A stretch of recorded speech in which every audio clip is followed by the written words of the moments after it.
టీడీపీకి ఈ అఘాయిత్యం అనేది టీడీపీ గూండాల నుంచి మన వైఎస్ఆర్సీపీ కార్యాలయం పైన జరిగింది. దీన్ని నేను ఖండిస్తా ఉన్నాను.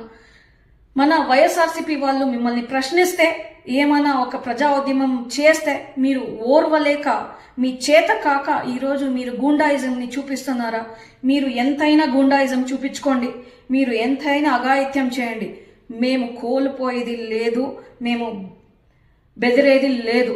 మేము ఇంకా గట్టిగా నిలబడతాం, ప్రజల తరపున ఇంకా పోరాడతాం, మిమ్మల్ని ఇంకా ప్రశ్నిస్తాం. యాడ మేము భయపడేది లేదు, వంగేది లేదు అని ఈ మూలకంగా చెప్తాను మీకు మీడియా ద్వారా. మన జగనన్న ఒక న్యాయమైన మార్గము, ఒక పీస్ఫుల్గా పోవాలని మన జగనన్న నేర్పిస్తే, ఈరోజు టీడీపీ లీడర్స్ ఎవరైతే ఉన్నారో మీ కార్యకర్తల్ని కూడా కంట్రోల్ చేసుకోలేరు మీరు. ప్రతి ఒక్క నియోజకవర్గంలో, ఈరోజు హిందూపుర నియోజకవర్గంలోనే తీసుకోండి,